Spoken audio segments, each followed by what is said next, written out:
is saying that between yesterday and today, Wuria and Uria, we have been discussing the subject of these words, and we have contacts with Palestine, and there is a famous reciter of the Holy Quran, Shakir Qasmi Sahib, who was saying I like his translation, his recitation. Who was saying that I heard his recitation as well, and from Hafiz Muzaffar Sahib as well. There has been a detailed discussion into a letter in this which discusses this subject. So this has been of extreme benefit. Noticing that what is the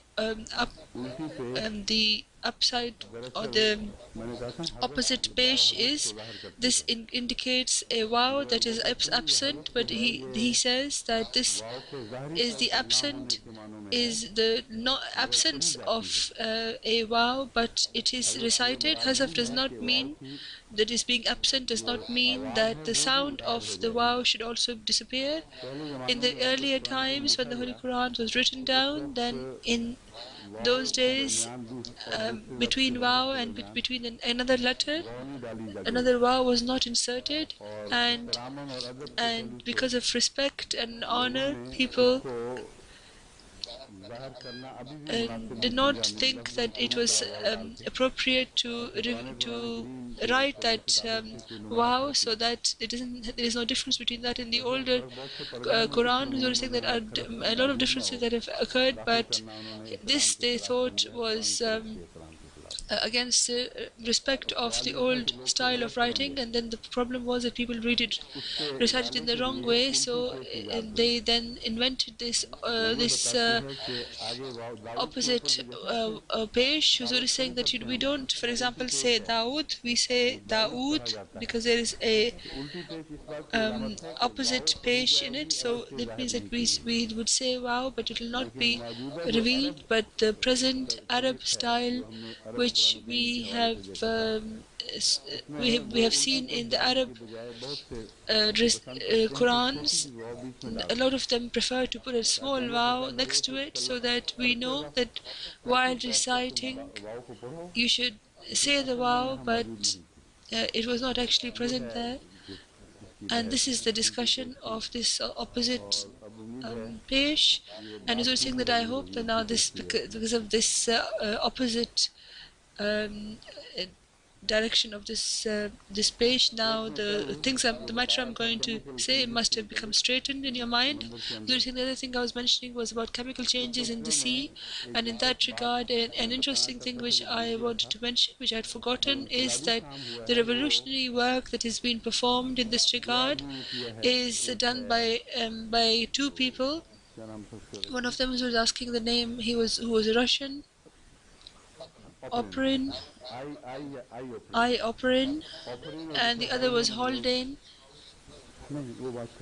Huzur is saying the Hobbits was American. He was who came afterwards. But the first two who did this work was Operin and Haldane. And Haldane was born in 92, and he died in 64. And Operin was born in 94, and he was born in 1980. So this. So they are the forefathers of this particular kind of work. They have done the most important work in this regard. I was only saying that I had explained earlier that when Allah begins a new series of revelation, nobody should misunderstand this. When Allah makes someone his representative upon the planet, and he makes someone a khalifa, then the light that descends on that person, from that the world also attains light and enlightenment, and a new vista of knowledge begins. So since the time of the Prophet Islam and until the establishment of the Jamaat Ahmadiyya, there have been many knowledge, many forms of knowledge which we are now discussing. Either they began at that time, or those people were born who were then to perform great tasks in subjects. During those 100 years that have gone past, new sources of knowledge have opened, and also in order to analyze knowledges, different types of knowledge, new angles were formed, and then a new series of investigations and research began. So this so these have to do with these first 100 years. People think that mostly the next century will carry the same research forward, and there'll be doesn't seem to be any particular aspect which is going to be revealed before the world. The coming time will tell us this, but this is for certain that all such important matters which have to do with man, there has been a revolutionary time, has progress has occurred in the time of the Prophet Islam's during the time of his birth and up to now. Huzur is saying that in this regard, I also mentioned that silicon is mentioned extensively, and so is clay. And I had also said that in the sea, there, because of there being a very small amount, then the the chemicals could not combine with themselves irreversibly. Huzur is saying in this regard, I don't know whether I mentioned this before or not. Huzur was asking about Bernal. Huzur is saying that Bernal did some experiments, and Uri, who is an American, and Bernal, who is an English person, probably the new research that they have done they made the scenario of Qarar Makeen in the lab. Huzur is saying that just as it says that in the Holy Quran that Allah made Qarar Makeen for a human egg. So they not of human egg, of the first type of life. Huzur is saying that they created that in the world, and in a lab, and they killed off all other chemicals that could have interfered with the development, and they took the chemical elements and all the gases and all the circumstances that were present at the time, and they made the same proportion as was found in that primordial time, but they made some changes in that. And one of the results that they have arrived at is that due to the constant bombardment of rays from the skies, the chemical changes that occurred in the test tube, 35 amino acids were born, which could have made the bricks of future life. But another interesting thing, which is saying that I had forgotten to mention yesterday, was that one of the points of view is that the world, that life has descended from the heavens, in the sense that the things that the building blocks of life descended in meteors from the heavens. Zul is saying that this is not the final end of this research, but whatever steps that are being found, are they are in agreement with the Holy Quran. So in this regard, when they investigate the meteorites, they discovered that the primordial soup of which they made, from this people thought that there was going to be the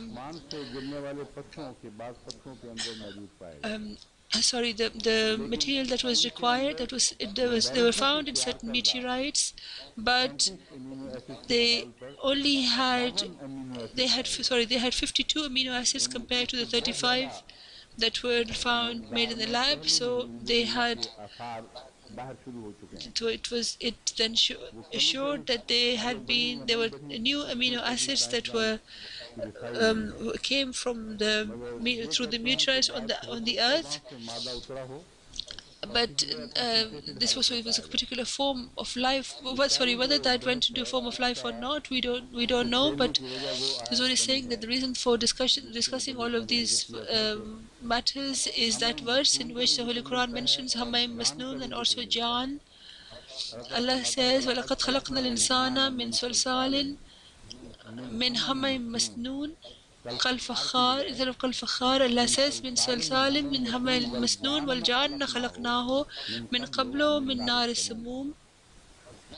And the jinn we created before that, خَلَقْنَاهُ مِنْ قَبْلُ مِنْ نَارِ سَمُومٍ, that we made Allah made the jinn from the hot winds of fire, or he made it out of very hot winds. All of these discussions that have been raised also talk about such bacteria which were present before this, which would have formed the bricks. Huzur is saying that the bricks of life, which is the DNA, that is a very complicated form of chemical arrangement, which is made much later. I'm talking about the beginning. Huzur said. Huzur is saying that the stages they have done. About the beginning, they realized that the bacteria, they used to take their energy directly from the fire that was already present in the primordial soup, which was in the sea. It could not possibly have progressed further until it. Sorry, I missed what Azur is saying. Azur is saying that it is that the chemicals had to have a reversible process, and whatever development would have occurred, they would have been lost in the sea, and the lower forms of the chemicals would return to those. So the Hamay Masnoon speaks of a concentration. So this was which is important. And a concentration is important for the further development of life. So this idea that perhaps the water was thrown out from the water and it went in a pond, and then it would have dried off, and then in that, because of the concentration, the chemicals may have become more concentrated, and then if there is clay there and silicon there as well, then this all could have happened in a place which was hidden, which was covered. And this is very similar to the nutfa that the Holy Quran mentions when Allah said that we kept it in the Qarar Makin. Huzur's asking for that verse to be taken out. So Qarar Makin means a place which is on somewhere to the side, which is covered, where there was peace and where the effect of the surroundings could not reach. And obviously that it refers to the stomach of the mother, and whatever happens in the mother's stomach, they are a picture of the life throughout history. So this scenario that Allah has created before us, this is what it reminds us of, that the Iqrar Makin, a peaceful and secluded place, was also granted to those chemicals which were to be the bricks of life. The sea was ordered, and it threw those chemicals into a particular place where those other chemicals were present, and then that became concentrated. And when it dried, then there were plates of clay, and it formed plates of clay, and then it went further.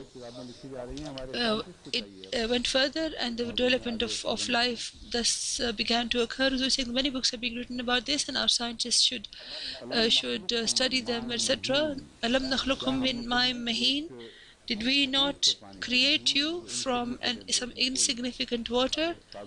Which Huzur saying Mahin means that did Allah not create you from that kind of water? Huzur saying Mahin could be that diluted water as well, which was in the sea, but it was insignificant, because the fact of the matter is that after an egg is born in the mother's stomach, it is not insignificant anymore. But at that time, when the people who used to, the point of view of people, they would see the egg as being insignificant. But if you look at it from the scientific point of view, it is not an insignificant water. It is extremely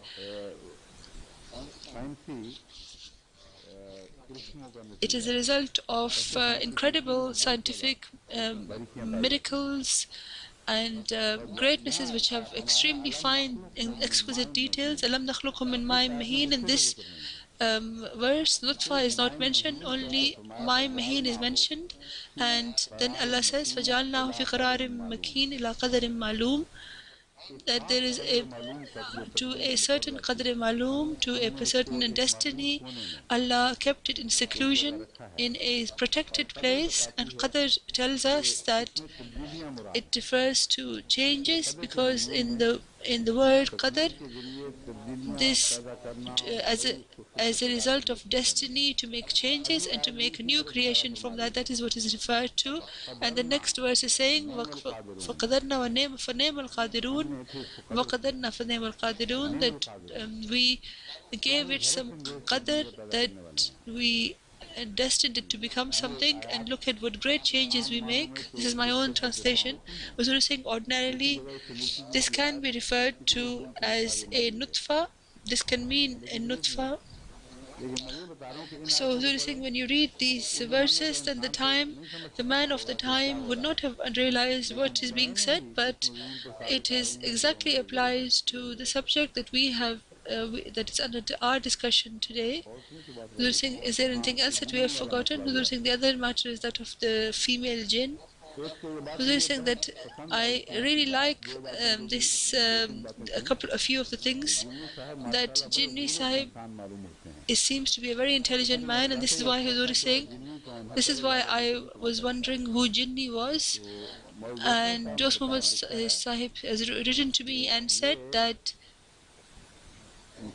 he, on the 6th of June 1922, the Muslim Azanhu during Majlis Irfan, he uploaded or praised Ibn Jinni, and he said about Khasais, that Ibn Jinni's book Khasais, Huzur is saying this is not Khasais Kubra, this is a different book, and this has to do with Nahaf.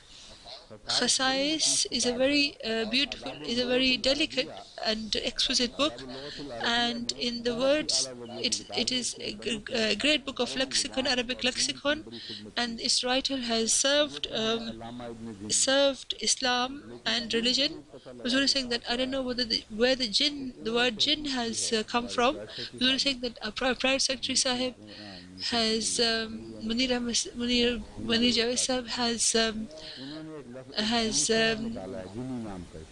investigated and found a place called Jinni, which is in Mali. You're saying that Mali and Senegal used to be one large country, and Jinni was at the time. Zul is asking whether it was their capital, and it was. He thinks that from there, perhaps the Jinni, because about them it says that his father was a slave. Perhaps yes, he was a slave. So it may well be that from the town of Jinni, the people used to snatch away slaves, and perhaps that his father may have come from Jinni, and that may have been why he was called Jinni. You're saying this may well be the case. أعوذ بالله من الشيطان الرجيم بسم الله الرحمن الرحيم لا يغرنك تقلب الذين كفروا في البلاد متاع قليل ثم مأواهم جهنم وبئس المهاد. जो लोग काफिर हुए तुझे उनका शहरों में फिरना, those people who became disbelievers, they're wandering around in the city, in the land. You should not make you should not surprise you. ثُمَّ مَأْوَاهُمْ جَهَنَّمْ, their final destination is hell, and it's an extremely horrific end. This is verse Aale-Imraan, verse 197. Huzur is saying that actual translation is, let not the moving about of the disbelievers in the land deceive thee. It is a small and brief advantage, and then hell shall be their abode. What an evil place of rest. So Yehudana here means that do not arrive at the wrong conclusion when you see them. गर्रा फुलानुन फुलानन में धोखा देना है, Gharra fulanun, सबज बाग दिखाना and है, this refers to आइंदा के लिए झूठी show to गर्रा से deceive someone or to give them some good news about something which is not going to happen. So lying to them about the future. So sort of saying this is what khudro means. Sort of saying this is future, and वल मगरूर हो there's a future tense in it as well as a past tense. And maghrur actually means someone who has been deceived. So this is an interesting thing, that the people who are maghrur, or those, that means those that are proud, in the name of their name in Arabic, that is maghrur, it means that they are deceived, unless Allah claims ascendancy because of Allah reveals people's ascendancy because of their statuses. Nobody should be proud of their status, and because pride inherently means someone who's deceiving themselves. एक चीज से दूसरी I was reading some Arabic हालत में बदलना meanings.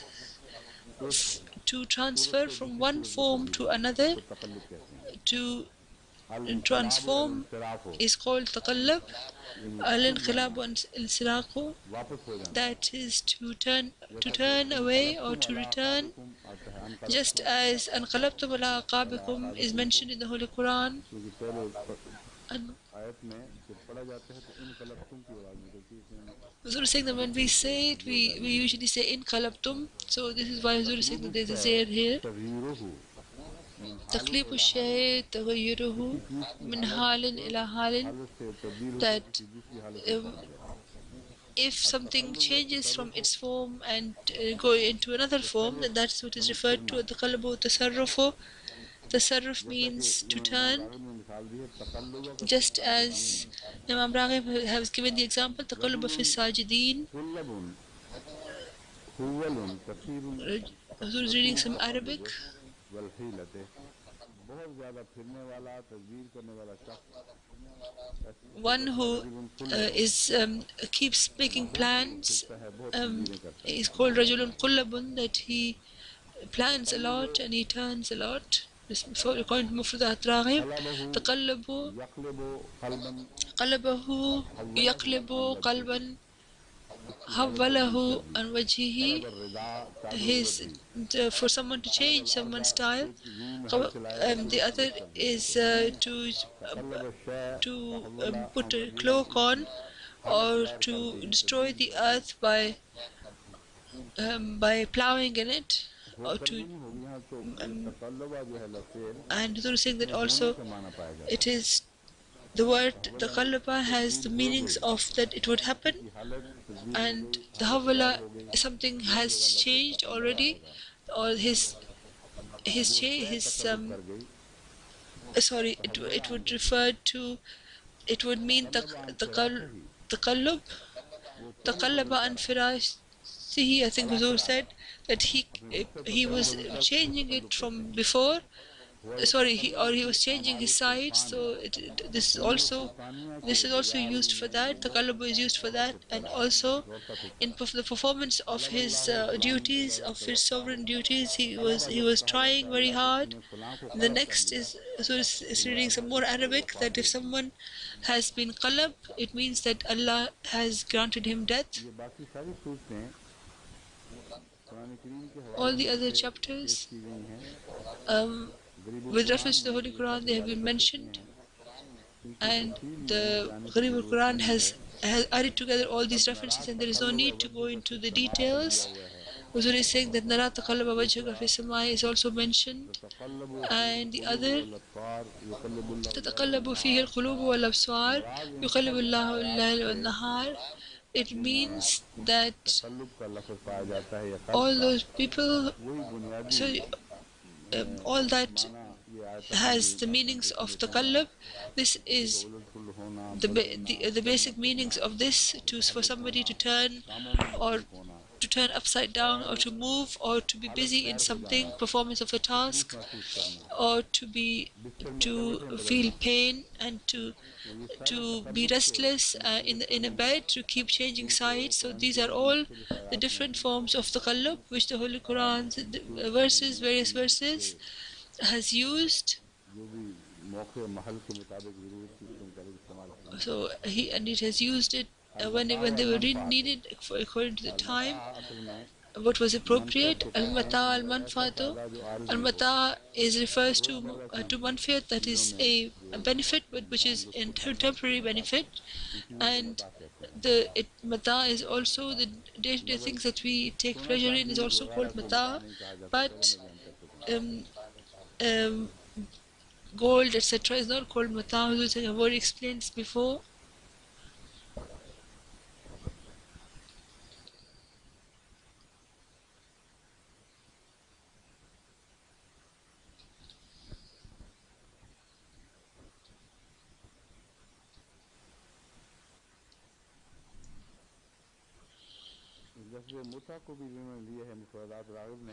Huzur is saying that the word mutta has also been picked up by Mufradat Raghib, but the Shiite, not according to the Shiite explanation, he's saying that the word mutta, which has been mentioned in different places, what does it actually mean? Mutta is that wealth that is given to a lady who is married and who is divorced. So the time when she's not permitted to marry anyone else, she's given to her for her upkeep. So the word mutta that is found um, in some traditions from which the Shiites have inferred a new innovation in religion. Imam Raghib explains it in such a manner that issue is also resolved.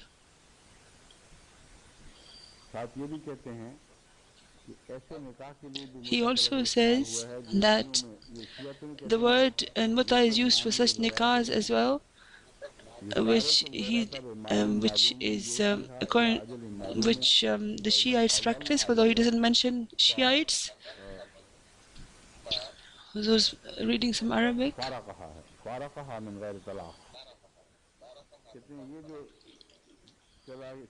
He says that this is also called muta, that when a woman, and it is set with a woman that someone should do nikah until a certain period of time, and when that period of time passes, then the meher, whatever money is set, is given, and in that regard it will not be regarded as a divorce. When the time period finishes, then it would be a declaration of the end of that agreement. Huzur is saying that this is the Shiite explanation of muta, which Imam Raghib has explained. Al-Mihad, Al-Mahdo, refers to that which is prepared for a child. It says in the Holy Quran, Fil Mahdi wal Kahala. Fil Mahdi Sabiya is also mentioned in the Holy Quran. Huzur is reading some more Arabic. It's a place which is prepared and is leveled, is called Mahad, just as it says in the Holy Quran, Ja'ala lakumul arda mahda, mahattu laka hayatuhu wa sawatuhu, hayatuhu wa sawatuhu, that I provided him, I leveled it, mahattu lahu tamhida, that is, I leveled something for him and I prepared it well.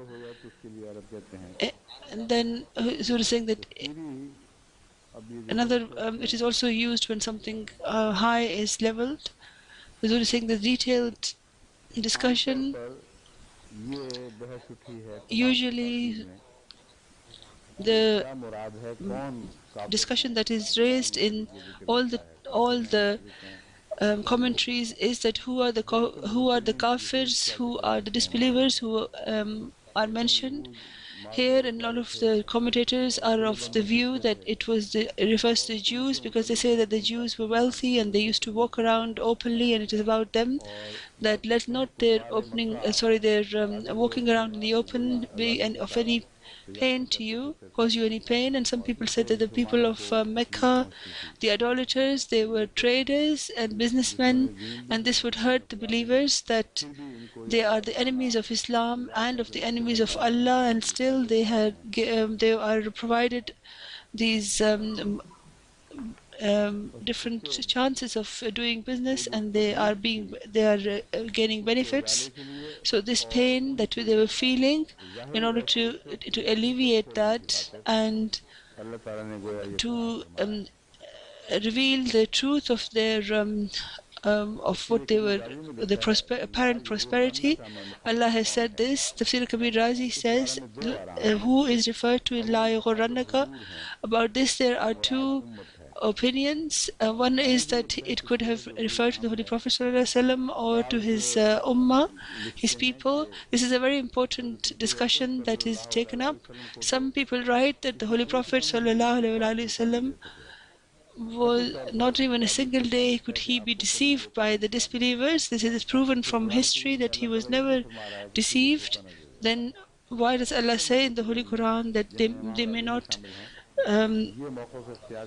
deceive you? And a lot of commentators, including Imam Razi, say that sometimes the command is singular and the Holy Prophet ﷺ is being referred, but it actually refers to the Ummah, and they are being warned. And because the first addressee was the Holy Prophet ﷺ, upon whom the revelation was being revealed, so he is kept in view by Allah.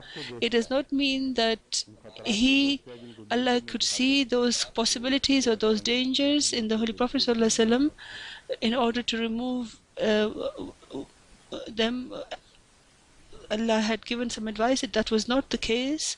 He was only kept in view because he was the first addressee, and the actually addressed were the people.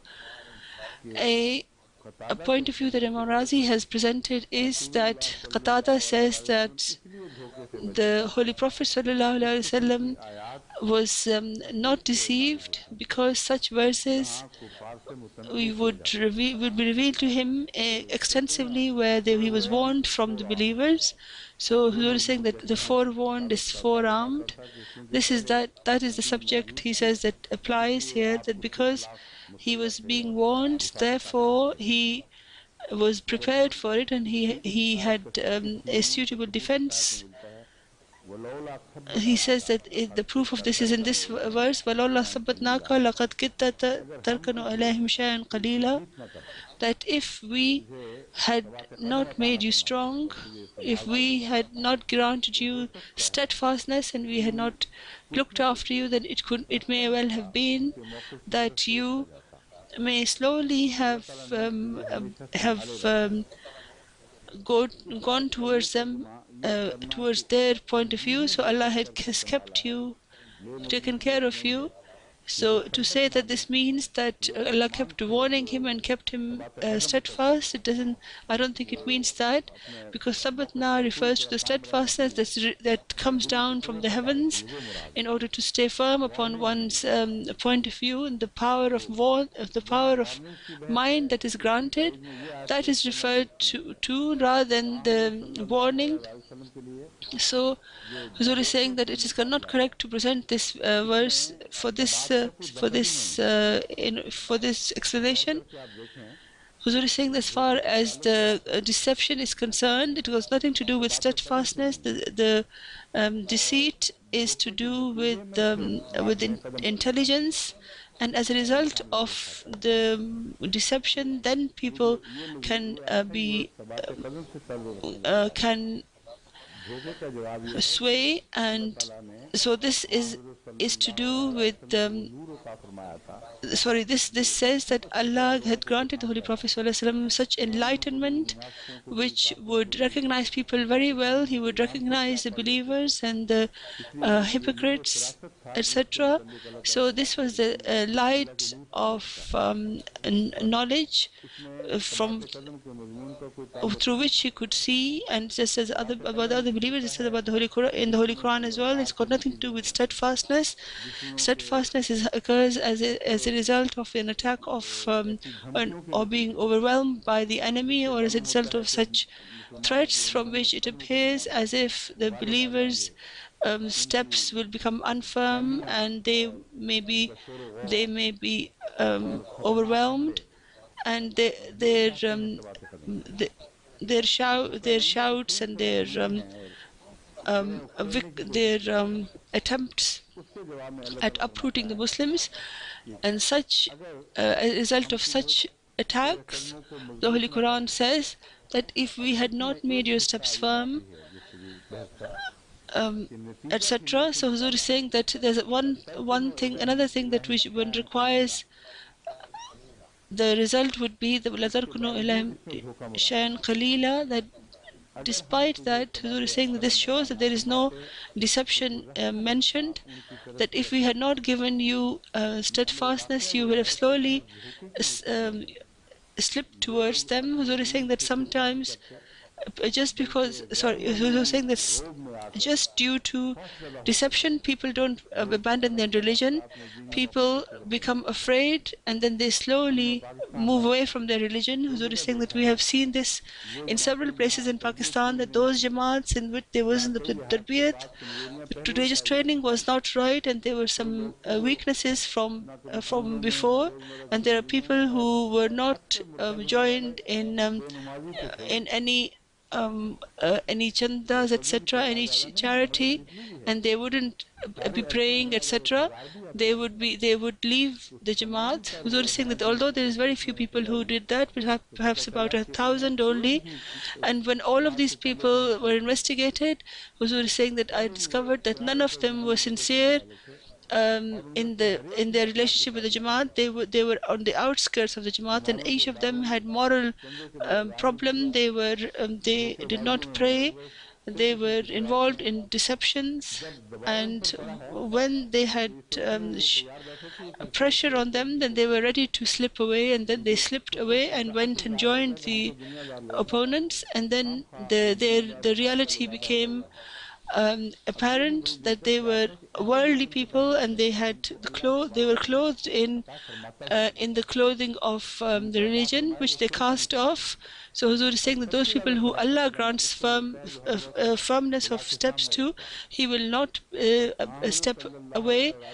So those people are granted this who stay before Allah. So those people at the time of the Holy Prophet ﷺ, the reason why they were steadfast was because every day they would present themselves before Allah when a great help and when there is the knowledge of someone great who is behind one's back, that helping one, then that grants you a certain steadfastness. Is what is saying that it does not refer to the Holy Prophet ﷺ losing his footing, and Huzur is saying that these things are granted with the blessings of Allah.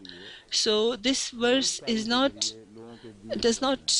prove that to remove people from their point of view about religion through deception. What Allah is saying here is that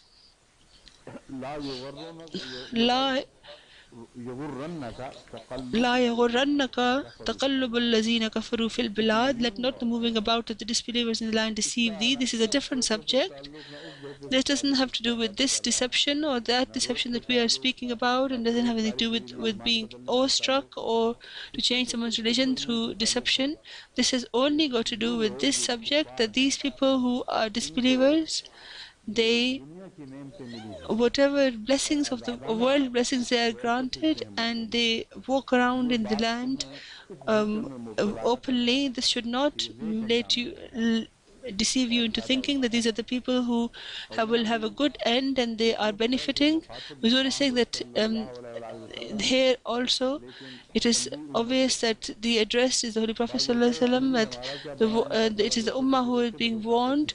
People say that look at them, they are eating and drinking and doing whatever they like, and they are not being punished. Sometimes these kind of voices are raised by those who are of weak of faith, and this is a response to them.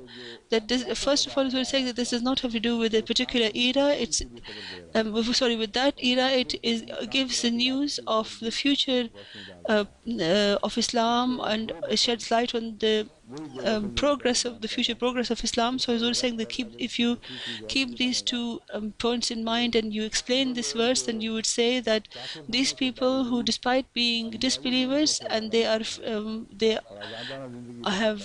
the worldly blessings apparently, and they are living openly from this state of affairs, should not deceive you. So it doesn't mean that you'd be hurt by it, because the feelings which, or the state of mind which is being explained, which has been referred to by some commentators, it shows the Muslims to be very narrow-minded, that they should and that their hearts should sink if they see someone in a good way, in a happy way, and they are burning and they are angry. This is not what is being referred to, and this has got nothing to do with the blessed companions of the Holy Prophet ﷺ, and could not have been even in a psychological sense, because those people who, with their own hands, they had sacrificed their own favors, and who abandoned their homes and their inheritances, and who should have given incredible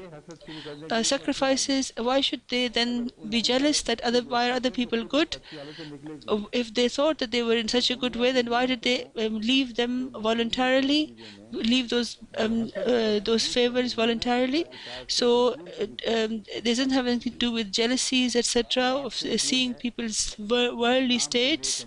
It only refers to the good end of Islam and the evil end of these people. So you should not think that these people are going to run scot-free. That is, that they are not going to be questioned, and they are beyond any questioning, and that they may be living and the revolution that they required, they had not seen it with their own eyes. So it means that they had, and the answer to this is Mata'un Khalil, this is only a temporary benefit. And will you not even let the enemy have this little benefit? If this was the case, then in order to make the hearts to give the hearts more openness and making them less narrow-minded, is that your end is a permanent heaven, which you will be receiving all kinds of benefits, and these people's end is that they are only living in this world for a little while, and and you shouldn't expect that those benefits should be removed from those benefits, but their final end is going to be going to be hell, which is going to be a permanent state of affairs. So this is something which should not be envied, or it should not cause you any worry or anything, because their temporary state of affairs should not sadden you. Huzur is saying that Huzur is saying that a person who is poor, and then he still remains poor, and his future generations are poor as well, they do not have the same pain which a person which is felt by the future generation of those people who are who used to do well. They keep comparing themselves to their past and how good it was. This comparison is also a punishment. So Huzur is saying that what I have said here is proven from the Holy Quran. I'm not saying something which is imaginary. The Holy Quran says, Zuq innaka antal azizul kareem, that taste of this punishment. You were very respectful, and you were respectable, and you used to live in a very you used to live with a lot of honor. So Allah is reminding him that temporary world, for the sake of which you abandoned the permanent abode, and you lost this world from yourself, then where is now your honor and your respect? So this comparison makes the punishment even faster. So it is after this is only Mata'un Khalil. So why do you wish to see them away from even from this Mata'un Khalil? Because in fact that Mata'un Khalil, or the temporary benefit, is actually a form of punishment, and it will decrease and result in an increase of their punishment. So those people who come from a good state of affairs to an evil state of affairs, they're being reminded of the good times. It doesn't give them any pleasure. They keep crying. Those people who go from a good way to sorry from a worse form to a better form, they keep they are very happy, and they say that we used to ask for lifts for people, and we didn't have any food, and now we do. So their transformation makes them happier. So these are the comparisons that are meant here, and the other part of the other meaning of this is that there are prophecies of the future, that these people, Allah says that these people are when they are walking around openly and they are getting these benefits, and they're openly going around in the planet, on the earth, and conquering people, they should not hurt you. And the reason for this was that in the Holy Quran, the Holy Prophet ﷺ was granted news of these people's victories, and it was given very clearly, so much so that in the form of Yajuj, Gog and Magog, they were. It was he was told that these people would progress over the whole. They would prevail over the whole world. So in such a situation, don't think that their end, their final end, doesn't mean that the final end will be victory. The final victory is only the destiny of Islam, and it is only of the their progress, apparent progress, are not going to be any hindrance in the final victory of Islam. And when they come to an end, then it will appear as Matai Qalil, as a temporary and very small benefit, and in fact the world itself will become a punishment for them and hell for them. And the fact of the matter is those people who have advanced greatly, when they are lost to them, when they turn around and look at their past, it looks like a Mata'un Qalil to them, a very temporary benefit. Look at what happened for the Muslims in Spain. Despite 800 years of presence, of which 500 years was a great and glorious government, after that time, when it was lost to them, now if you go and see, it looks like a Mata'un Qalil. It appears that it just came and went very quickly. So this comparison, or this final confrontation, Islam is the one which will prevail, and this temporary prevalences over the world shall all come to an end. And the word hell is also, their hell is also applied to what they go through this world. So they go through punishment in this world as well.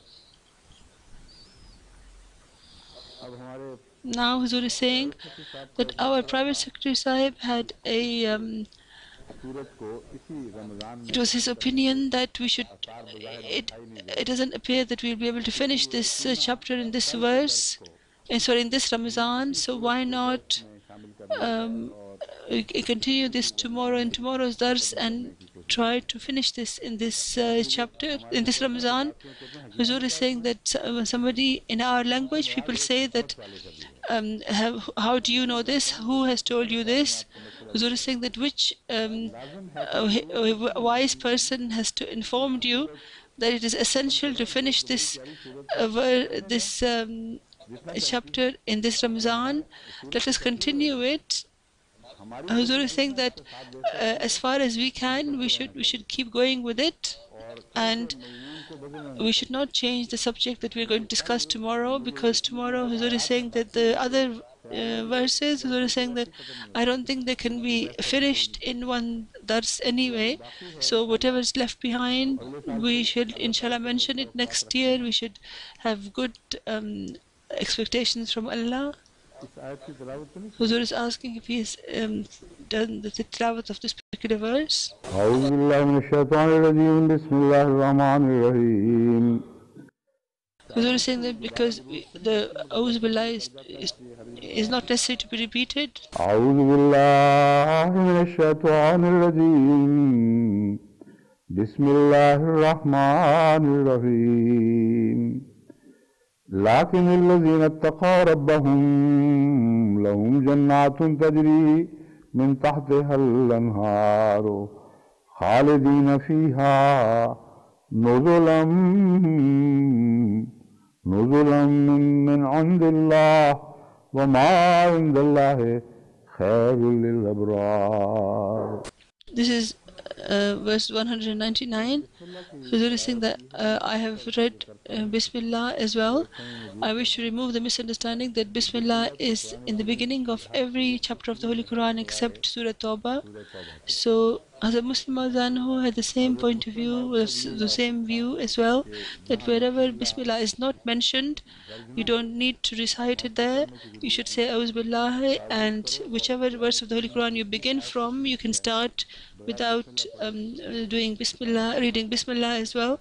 And this is normally the style of Arabs, and Hilmi Shafi Sahib reads it as well. When he reads it, he reads it without Bismillah. But Huzur is saying that the reason why I say Bismillah is that as far as I'm concerned, it is the title of every chapter, and it has to do with every verse of that chapter. Its subject is prevails over every verse, because the attributes of Allah, Ar-Rahman and Ar-Rahim, they are the mothers of all of the other attributes of Allah. And the Holy Prophet ﷺ has mentioned anyway that you should say Bismillah before saying anything.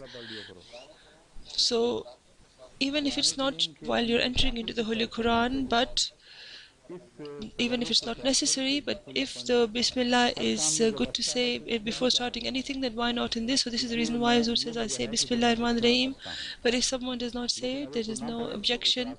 For the Muslim Azan, who as far as who's saying, I remember sometimes he used to say it, but at the end, towards the end of his life, his continuous manner, which is proven, is that he, in the note, ordinarily when he used to recite the Holy Quran, he would not recite the Bismillah unless it was at the beginning of a chapter. But those people who have had the fear of Allah, for them are those who fear their Lord shall have gardens through which streams flow. Huzur is saying that it doesn't mean underground water, because this is a dangerous thing. This is the reason why Huzur is saying that I say that through them, because if you say that it's subsoil water and the water table rises, then that would rot the roots of the trees. So if you think that it means that if you think that there's water under the trees, and this is wrong, because then that would mean that all the Jannah, the trees would rot. So you say that there are the streams flowing near them, that is, and they're always flowing there. Khalidina fiha, they shall abide therein shall they abide. Nuzalan min indillah, an entertainment from Allah. So it is that Allah is playing host to them. وَمَا عِنْدَ اللَّهِ خَيْرٌ لِلْأَبْرَارِ, and that which is with Allah is still better for the righteous. In this, the discussion of lexicon is normally the first word taken is nuzul.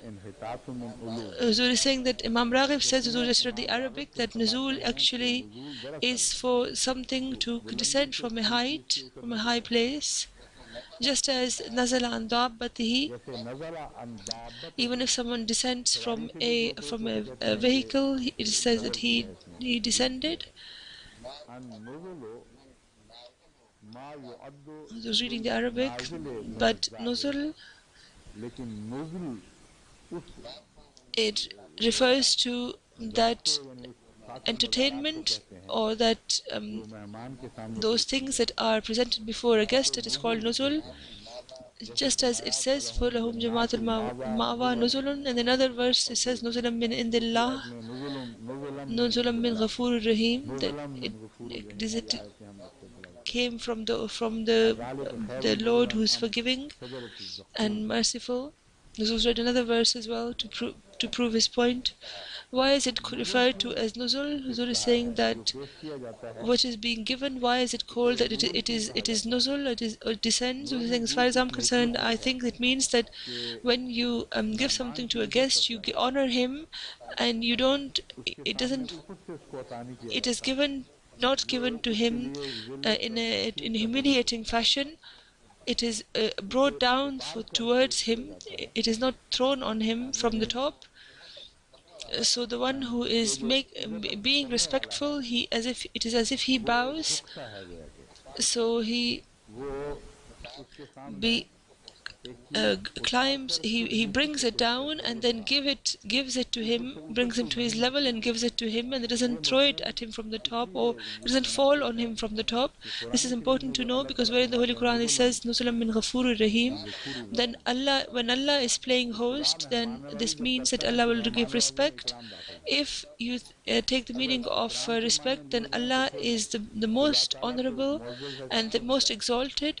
So then in और the word Ikram ikram, में खुदा ताला की कोई does it शान uh, को does फर्क it तो नहीं make आता. Allah's glory अदना any लोगों less को of के a सामने झुक कर if किसी पेश to come करना हमेशा down मेहमान नवाजी का काम है. before people who are lower than यहाँ मैं you? Then समझता हूँ कि नुज़ुल में what does this mean? उसके Is what is saying that तर्ज़ अमल की तरफ it इशारा is है the जो नीचे style आता of है. the one who is the वो host. उतरता है अपने मनसब He से comes down from और his मेहमान की इज्जत की status and खातिर he gives it उसको इस तरह पेश कर रहा to होता है कि वो to the कबूल करेगा guest, तो as मेरी if इज्जत he बढ़ेगी. accepts it, then it would be तो ये an मायने नुज़ुल honorable thing में for me. दाखिल Who's हैं going to say this और is not खुदा against the ताला के glory शान of के Allah. In खिलाफ fact, हैं, it शान enhances को the glory बढ़ाने of वाले हैं. Allah.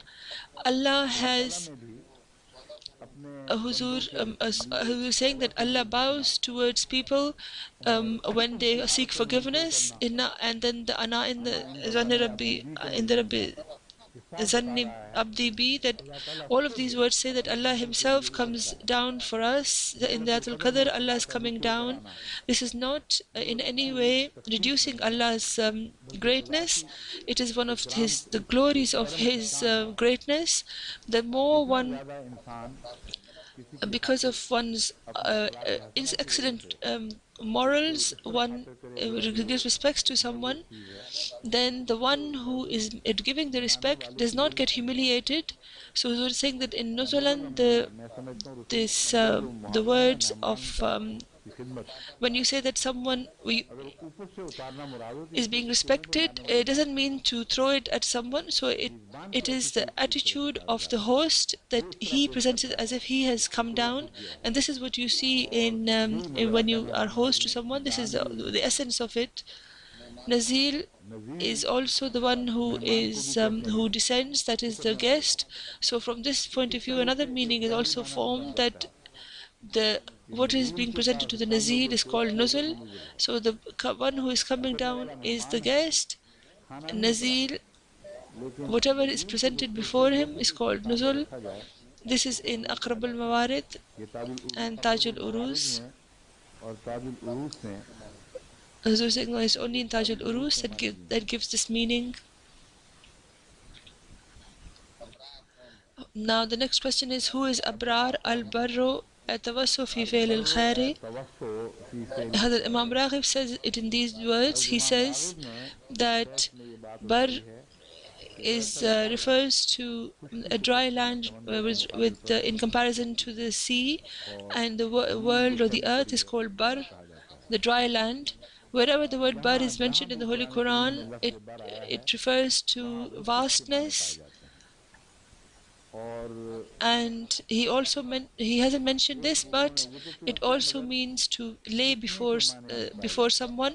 So the word bar in the Holy Quran बर का लफ्ज़ कुरान is करीम में is also used माँ बाप as को a एहसान favor के लिए from इस्तेमाल Allah, to होता refer है favor from Allah, and also और refer खुदा towards से that, and ताल्लुक़ के लिए also इस्तेमाल with होता है respect to Allah. Baram माँ बाप से biwalidehi is बर्रम mentioned, that is बिवालिदैन that he bow, अपने माँ बाप के सामने he laid झुकने himself लगता है before his parents, that means that यानी he was उनकी helping तरबियत them, उनकी खातिर and he would में not कोई कमी नहीं करता था be any उनके सामने less, आजिज़ी इख्तियार make करता था any और लैसल um, Birra on तुवल्लु and then वजूहकुम reading लन a couple तनालुल more Birra other हत्ता verses that the तुनफिकू same मिम्मा word is being तुहिब्बून used. ये वही The बातें word हैं bir is used जो general अमूमी goodness. Hazrat तौर Imam पे Raghib has also और हज़रत इमाम राग़िब ने भी इसी used this verse इस in आयत the को लफ्ज़ बर discussion की of the तहसीन भी word bar, इस्तेमाल की है that the word bar and bir, लफ्ज़ बर और if they बिर are presented अगर मसदरी हालत in में a particular grammatical देखे form, जाएं then इन you दोनों would के see मानों that में they both नेकी भी refer दाखिल to है goodness आजिज़ी भी and दाखिल है humbleness, and माँ बाप के साथ also एहसान favor सलूक to भी one's दाखिल है parents, and also और खुदा ताला से to sort out अपने one's ताल्लुकात को उसवार relation with करना भी Allah. दाखिल है So in the last बस meanings, आखिरी मानों में every type of नेकी की हर goodness किस्म is लफ्ज़ included in the बर और word bar बिर and bir. में दाखिल है Bar is the person, बर उस मर्द को or भी that कहते good हैं a person उस परहेज़गार को भी who कहते हैं does जो good, who adopts नेकी goodness, इख्तियार करता है and also और for नेकी के goodness लिए as भी well. बर The इस्तेमाल word होता bar है is used for piousness. It's used.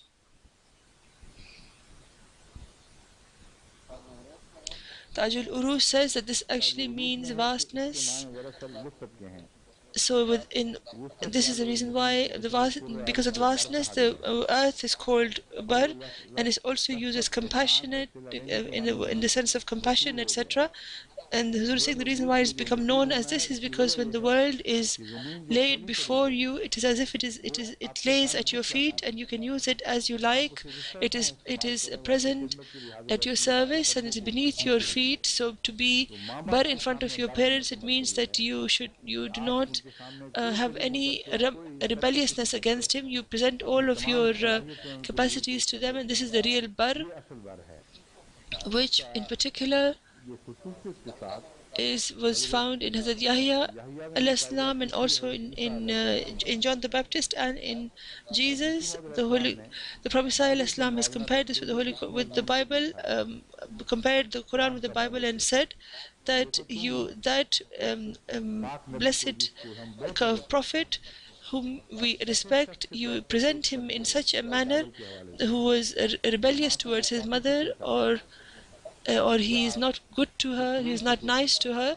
And what does the Holy Quran और say कुरान करीम क्या in फरमाता है comparison? It says, बर्रम बेवालिद Baram वालिदैया वो लफ्ज़ है हाँ बर्रम हाँ ये Validati, Baram कुरान में तो हाँ Bivalidati, वालिदती है that बर्रम Jesus बेवालिदती was ऐसे always अपनी माँ bowed के before हुए his mother, झुका रहता है हमेशा और and he's in a very आजिज़ाना humble उसके way. सामने So this दिखाता is है what the word bar ये means, and माने the हैं लफ्ज़ plural बर is जिसके abrar, माने as I Abrar was saying, है I've already पहले भी mentioned. जिक्र चुका है Tawafana तवफ़ा mal के लिए abrar, चुका है तवफ़ना माल Abrar let us die with the good. Tafsir इमाम Ibn Kasir तफसीर इब्न says कसीर में इब्न कसीर that कहते हैं bar कि refers to बर से मुराद to किसी से हुस्न सलूक show इतना ज़्यादा extreme है इस favor. बेटी में So it कि is ये तर्जुमा correct करना दुरुस्त है to translate it कि as वो that the one शख्स जिससे who does not harm अदना से भी anyone at all बेअदबी is को ना called bar, पहुंचे वो बर and है abrar is the plural of और that. अबरार उसकी जमा है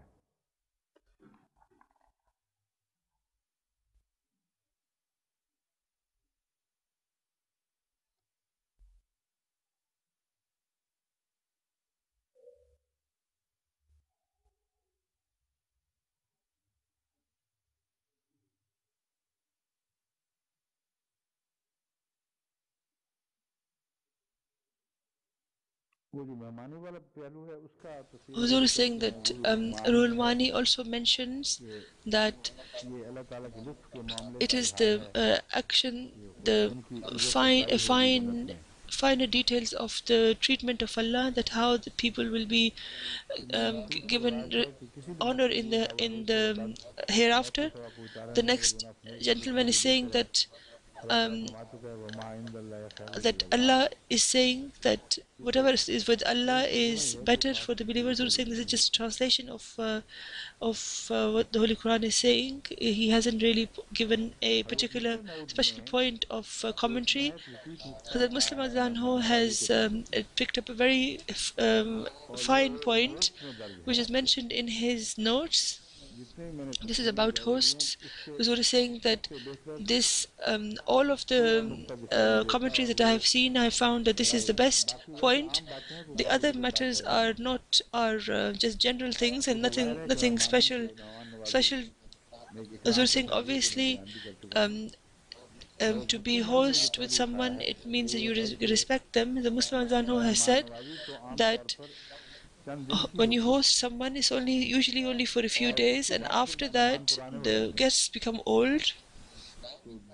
So in a permanent manner, to be host to someone is a great glad tidings that Allah's treatment with you is going to be that of giving you honor, and it will not be finished after a few days. You will not come down and become like an ordinary person from your state of being a guest. This will always continue with you. This treatment of Allah will always continue. So this is another. This is the meaning that the Muslim Zanho has said is derived from the word nuzul. لكن الذين اتقوا ربهم لهم جنات تجري من تحتها الأنهار خالدين فيها نزلا من عند الله وما عند الله خير للأبرار. That the comparative treatment of Allah with respect to their Awahum Jahannam Ubaisal Marar, that is the in comparison to this, those people who do good, for them there is paradise therein through which streams flow, therein shall they abide, and the attainment from Allah, and that which is the right, that which is with Allah is still better for the righteous. So we're saying that the relationship of this with the latter days is obvious. With the next life is obvious, but Huzur is saying that when I say that this refers to the future prophecies of this world, I think that this means that that will be a permanent. The victory of Islam will be a permanent victory, and then after that, no one else will be, and not from any other. There will be no other religion which will ever be granted ascendancy over Islam, and those who deteriorate will be deteriorated within Islam, because everyone has to deteriorate, but no other people will be able to prevail over them. Allah will bring them to an end, and the prophecies contained in the Holy Quran, its explanation is found in the hadith, and from that it is proven that when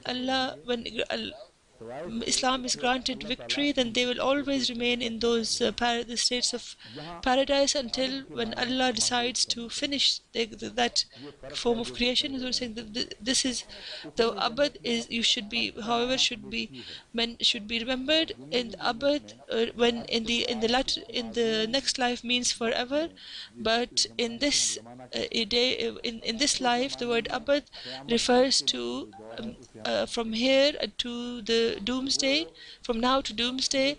So it doesn't mean forever. It does not mean in respect to this world that those those of evil character will be towards the end. For them there is paradise as well. It does not mean that. It means that when there is the victory of Islam occurs, inshallah, then it will be forever and until the end of time. I was saying that I'm very sure about this. I'm so sure as if it is. I can see it before me, before my very eyes. I'm not at all in any doubt that after Islam prevails, then the only struggle will be within us, and how much can we, how successful are we in our own jihad, and all of our struggles at the time should concentrate on oneself. This is why I am always reminding the Jamaat that you should make your own your character, and you should judge yourself by putting yourself in the molds created by the Holy Prophet ﷺ, and judge yourself, and you should try your best to adopt the manner of the Holy Prophet ﷺ and carry it to its perfection. And this is in itself a form of permanence, because those people who try to adopt noble character and who try to decorate themselves, embellish themselves with the Holy Prophet ﷺ's noble character, they become they have a kind of everlastingness in them, and they never detach from it until their death. The Prophet ﷺ said that once someone gets the Ruhul Qudus, or the Holy Spirit, it does not abandon you. It is wrong to think that it comes and then goes, and where because that refers to Gabriel at the time in the Holy Spirit, it should be mentioned as a masculine. So we should say that once the Holy Spirit comes, it always remains with someone, and that is the Holy Spirit, which in this day and age is granted to man by complete obedience to the Holy Prophet ﷺ. There is a separate Holy Spirit of every status. So Ruhul Qudus does not, it doesn't mean that Gabriel will come to us with the same glory that he descended to the Holy for the Holy Prophet ﷺ. He had not manifested himself with the same glory before him, or neither will he after him, because everyone is treated according to their own talents, because the Prophet ﷺ has had completely annihilated himself, and he had completely removed his feelings from himself. So if Gabriel had descended on anyone completely after the Holy Prophet ﷺ, then it was the Prophet ﷺ. But still, there is no question of any equality between the two, that is between the Holy Prophet ﷺ or between the Prophet ﷺ, because the one who is giving the praise cannot be equal to the one whom the praise is who is receiving it. So the Holy Prophet ﷺ sheds light on this as well. So when we say that the Prophet ﷺ was nearest to the Holy Prophet ﷺ as a result of obeying him, and as of becoming a mirror to him, or to his noble character, and because it was a pure and clean mirror, so you could see the picture of the Holy Prophet ﷺ in him. So this is not at all in any we do not mean any disrespect at all. So it is impossible that we should think that we are trying to disrespect the Holy Prophet ﷺ, or we are saying this in order to increase the status of the Prophet ﷺ. It is completely the opposite.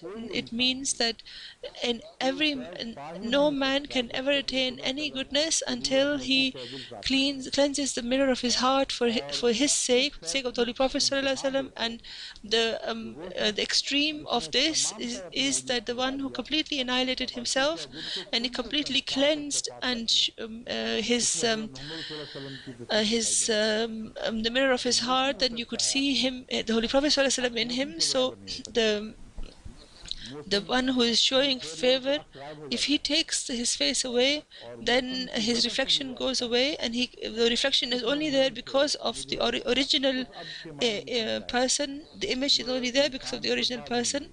So this also, Huzur is saying, this made me understand that only Allah has the eternity, until those people, Allah's countenance is towards those people, then they shall reflect the attributes of Allah, and eternity is one of the attributes of Allah, or it could be the combination of all of his attributes, of Allah's attributes. I'm saying I'll speak about this some other time. So the abd, or eternity in paradise, is not any individual character of the believers. Allah, it is a gift from Allah, that because you try to become like me, you try to adopt my colors, then the favor that I shall show to you now, I shall not take it back, because in this world you had the Holy Spirit and it stayed with you. Then after after death, there is no need to remove that blessing from you. And this is another subject. This is a subject which is cleared, which is shown to us in another verse, which is just read. And in another place, it's the same is said about nemat or favor, that when Allah gives a favor, He does not take it back. So after we die, it cannot. There is you cannot commit any evils. So there is no reason for Allah to take away a blessing that He's given before death. So from this aspect, Abdul Abdab. Adab means to eternity, and from another aspect, if you consider this, when you became presented before Allah and you became a mirror, then the one of the attributes of Allah that's shown in that mirror is permanence as well, eternity as well. So then when it says وَمَا عِنْدَ اللَّهِ خَيْرٌ لِلْأَبْرَارِ, then in this there is no abd, but with reference to Khalidin there is abd. So with this regard, I'm explaining this to you, that khulud is something which is comparative. In this world it's comparative, and eternally it has eternity in the next world. In this world it is individually a comparative as well, and also as a people. And so individually, when a person belongs to God and belongs to God complete permanently, then he is granted an eternity, and he becomes into an eternal state in this world. And Huzur is saying that once I told you about my dream, in which Hazrat Ghulam Rasul Sahib Raji Ki Sahib, I call him Ghulam Rasul Bakapuri, whereas Ibrahim Sahib is Bakapuri, and I remember this, but it was impossible for me to say anything else. I kept on saying Bakapuri, and I kept saying these words, and Huzur is saying it is a great vision, and it refers to the oneness of Allah and the final end in the dream. And also I understood it afterwards as well, that Bakapuri meant that because he was a man who had reached eternity in this world, and this is what those such people, for them it is so certain that they shall receive the eternal paradise. It is absolutely certain. So if someone receives this permanent state of paradise in this world, they shall automatically be given the same in the hereafter. So this refers to those good deeds which remain forever, and they are the ones who create that eternal paradise. But obviously that can be added on to. This is why Allah says وَمَا إِنْ دَ اللَّهِ خَيْرٌ لِلْأَبْرَارِ, that whatever is with Allah is better for the good people. So Allah has more things, and when they meet Allah, they shall see that Allah had even better things. So their favors should not be taken away, but they should not decline. They should continue, and it will increase, and some certain other concealed things shall also be given to them. So saying that show me this verse. Ukhfiya lahum, Huzur is saying that the same of Abrar is mentioned, that Allah has such blessings which will be hidden from the people who dwell in paradise, and they will not even be able to imagine them. Ma ukhfiya lahum. If the goodness of the world is exactly the same, which will continue afterwards, then what is it that is hidden? And that is hidden, which is the finer conclusion, results of that is being shown to kept for us, and they will keep happening, and there will be and there will be nothing boring for them. Huzur is saying that some people think about this, and some people joke about this. Some poets joke about this, that a paradise in which all day you see honey and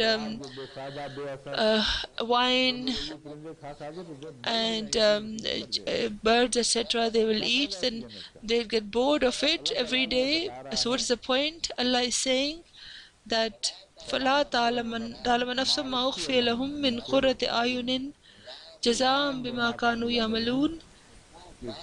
That no one can ever imagine that what coolness of eyes Allah has concealed for them, has hidden for them.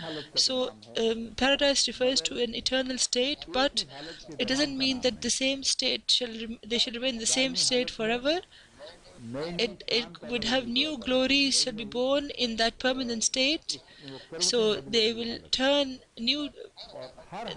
towards new states, and every state will be a finer one and more beautiful one than the first. And this is refers to, this is what is meant by the paradise being eternal. Huzur is saying that, but hell is not eternal. And Huzur is saying, I spoke about this before, I don't want to talk about it now. Huzur is saying that the problem that I have now is that there's only a few minutes left, and if I start the next verse, it will not be able to finish it, conclude in it. And Huzur is saying that this is what I wanted to present before you. So Huzur is saying that today, even if we finish before a few minutes earlier, Huzur is saying, is anything left to discuss? There was one thing which was left. I remembered it just now. Huzur is saying that I invited the people, scholarly people, that where the Holy Quran mentions that all shall faint. There Allah says, "Illa man sha," that is on the day of judgment, everyone shall faint except he whom Allah makes an exception. From this verse, I always derive the meaning until I saw those traditions that the Holy Prophet ﷺ is meant because for intercession he is chosen, and the nearest to Allah was the Holy Prophet ﷺ. So those special moments when where there will be a strange exception that or one or two people, so saying man could also mean just one, he will not faint, and he will witness what happens. And from this meaning, some traditions appear to be appear to clash with this point of view. Huzur is saying that I cannot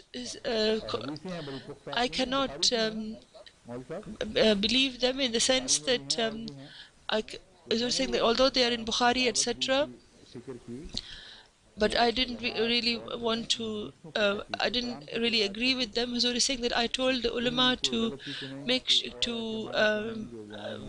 to analyze this and to see if there's been any mistakes have been made in this. Huzur is saying a gentleman from Rabwa has said something to me about this, but I'm not going to mention his name nor what he said because they are not worthy of acceptance.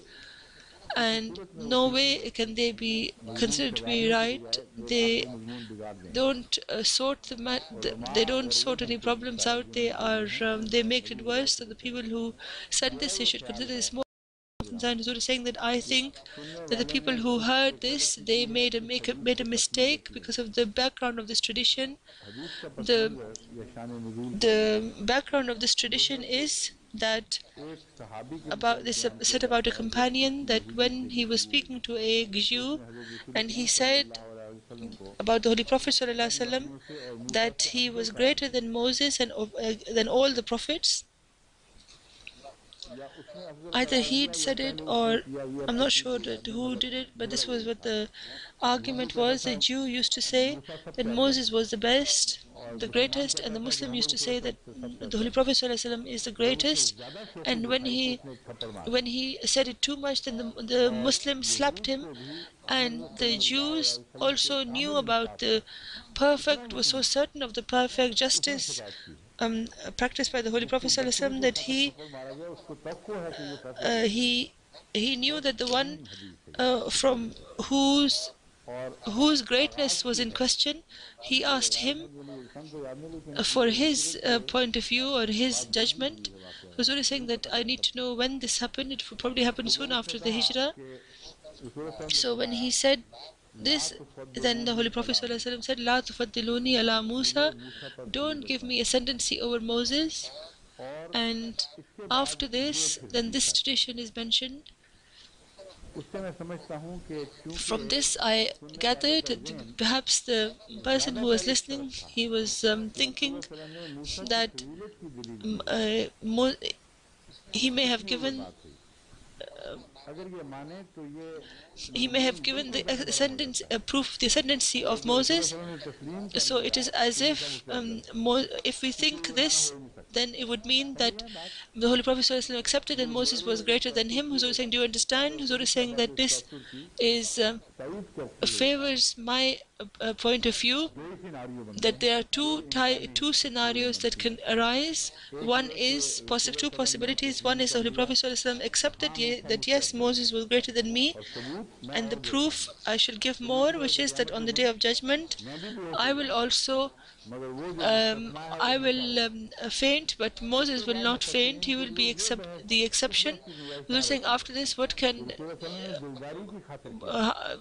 would the point of saying this? That he said it to keep his, just to make him happy, just to console him. Huzur is saying that I think that while consoling him, he also told him. Huzur is saying that don't discuss with the people as to who is more honorable, and this because this creates hatreds. And he did not just say this about Moses, he also said it about some other gentleman, Yunus ibn Matta, that don't give me ascendancy over Jonah. So Huzur is saying that so should we then accept that this means that the Holy Prophet ﷺ should not be given ascendancy over anyone? So Huzur is saying, of course there are ascendancies, but if someone is attached to someone, and when another person is given comparatively someone else is given more ascendancy, then it hurts them, and this is a teaching of international favor, and this has a lot of, if ordinary people religion say that, then this would only mean justice. When the Holy Prophet ﷺ says it, it means that I have precedence over everything, everyone, and Allah has granted me this, and yet I do not give my followers that you should not use this to hurt other people. And this is the Holy Prophet ﷺ's religion. And in Pakistan, the religion that is prevalent is that Islam has permitted to humiliate every other religion, and and their followers should be hurt, and their hearts should be torn apart. Everything is permitted, but no other people, non-Muslims should be permitted to hurt the Muslims. So it's completely the opposite of what Islam dictates. How is it possible that the Holy Prophet ﷺ should have this noble character, and believe the Maulvis should think that it was the opposite, or they should be practicing the opposite? The Holy Prophet ﷺ was the best, and he had the best, highest morals, and the one who is the highest and the one who has this honor, it is up to him to bow and just be respectful to other people.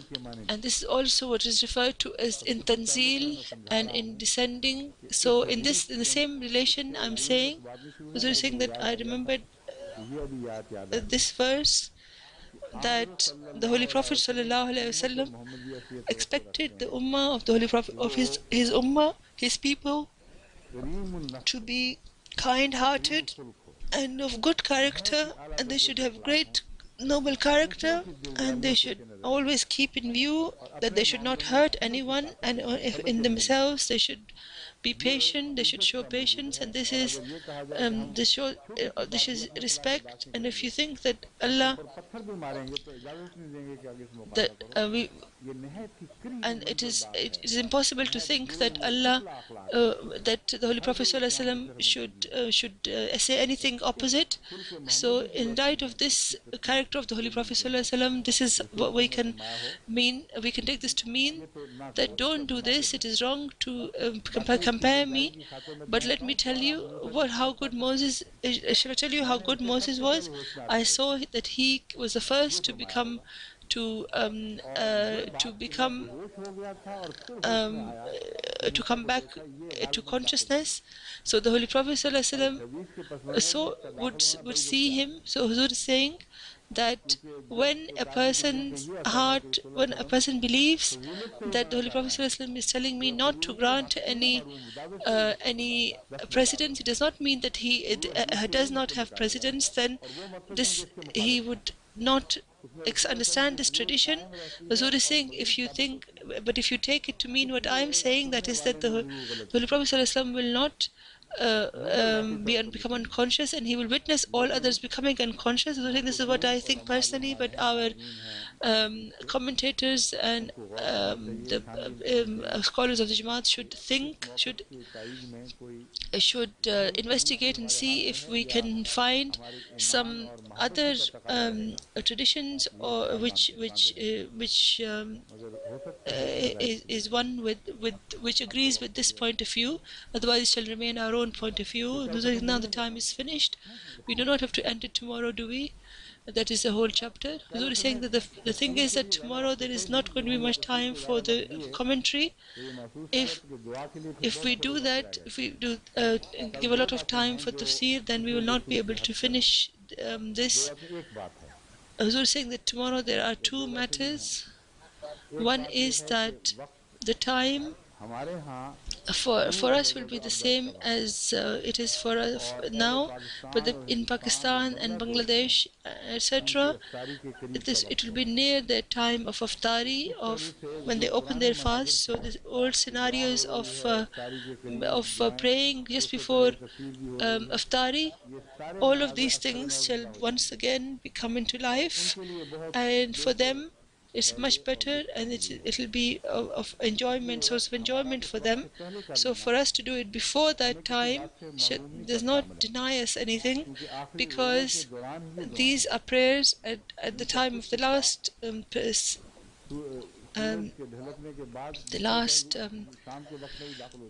rosa, the last fast. Huzur is saying that look at the time now, the 12 o'clock, the sun has gone over the noon. So he's saying that the last prayer they used to do while they were preparing for Eid, so it is psychologically it's very complicated. And the other thing we were saying that we should not spend a lot of time on the commentary, and we shall talk more about the prayers and which prayers should we remember, and then in the prayer whatever time Allah gives us we should take, and so the next we shall do tomorrow.